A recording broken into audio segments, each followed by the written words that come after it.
Okay, Assalamualaikum warahmatullahi wabarakatuh. Okay, hari ini kita belajar tajuk sisi 4 kitaran. Masih lagi bab 6. Sisi 4 kitaran ni maksud dia sisi 4 dalam bulatan. Ini dia berada dalam bulatan. Dengan semua bucunya terletak pada lilitan bulatan itu. Semua bucu ada dalam bulatan. Itu merupakan sisi 4 kitaran. Okay, cikgu tunjuk contoh atau awak tengok yang mana satu merupakan sisi 4 kitaran.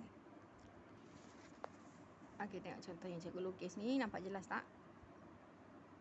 Okey, ni cikgu lakar je bulatan ni, sepatutnya kita lukis guna jangka lukis.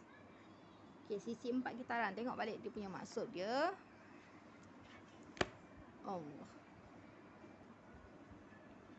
Okey, maksud dia sisi 4 kitaran, segi 4 segi 4 yang ada dalam bulatan yang bucunya semua terletak pada lilitan bulatan. Ni semua awak nampak nak macam semua ada sisi 4 kan? Sisi 4. Tapi yang mana merupakan sisi 4 kitaran? Yang mana satu? Okey, tengok yang pertama. Adakah ini sisi 4 kitaran? Adakah semua bucunya terletak pada si lilitan bulatan? 1 lilitan, 2 kat lilitan, 3 kat lilitan, dan 4. Jadinya yang ini adalah sisi 4 kitaran. Okey, yang ni ni sisi 4 kot ni. Satu sisi yang pertama, kedua, ketiga, keempat. Okey, bucu yang pertama. Okey, kat lilitan. Bucu yang kedua, lilitan. Bucu yang ketiga, lilitan. Bucu keempat, air di luar bulatan. Jadi yang ni bukan sisi 4 kitaran. Okey, yang ni pula. Bucu 1, bucu 2, lilitan 3 dan 4. Jadi yang ni ya sisi 4 kitaran.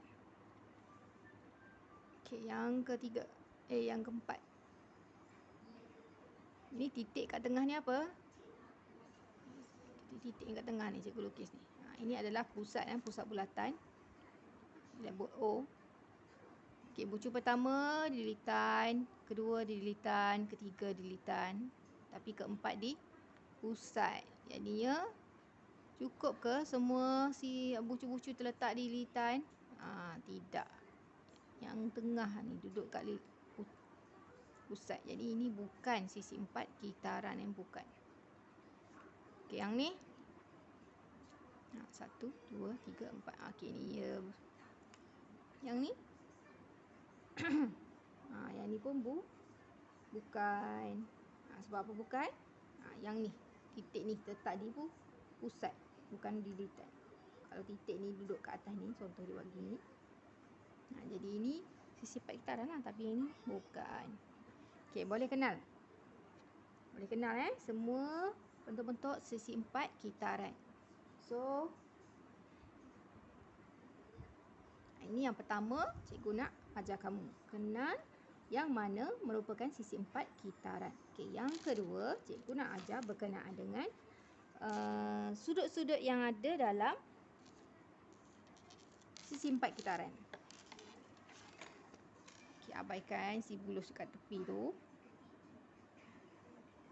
Okey, untuk sisi 4 kitaran,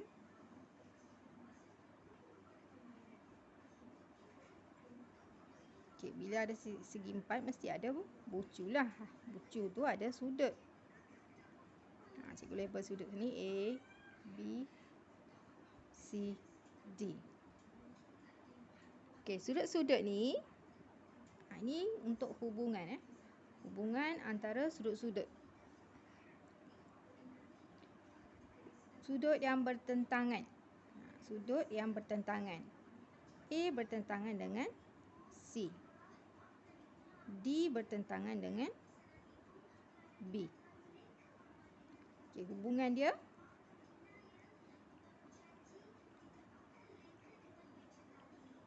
hasil tambah sudut pedalaman yang bertentangan dia bersamaan dengan 180. Hasil tambah maknanya A tambah B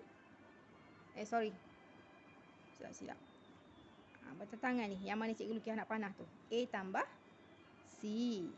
Cikgu salah tadi. A tambah C sama dengan 180. Ataupun satu lagi, pasangan 2 ni. B tambah D sama dengan 180. Ini untuk hasil tambah bagi sudut pedalaman bertentangan sahaja.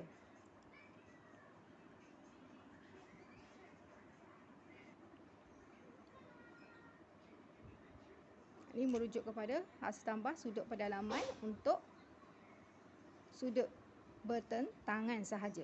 Dia bertentangan macam ni. Bukan bertentangan dekat tepi. Kat depan-depan ni. A dengan C, B dengan D. Hasil tambah bersamaan dengan 180. Maksudnya kena kenal lah mana pasangan sudut bertentangan yang sudut pedalaman yang bertentangan. Okay, boleh? So, untuk yang ni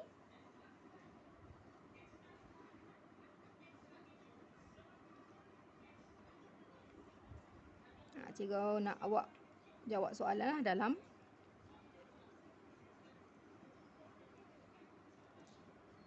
modul. Okay, itu saja untuk pagi ni. Sekian, terima kasih.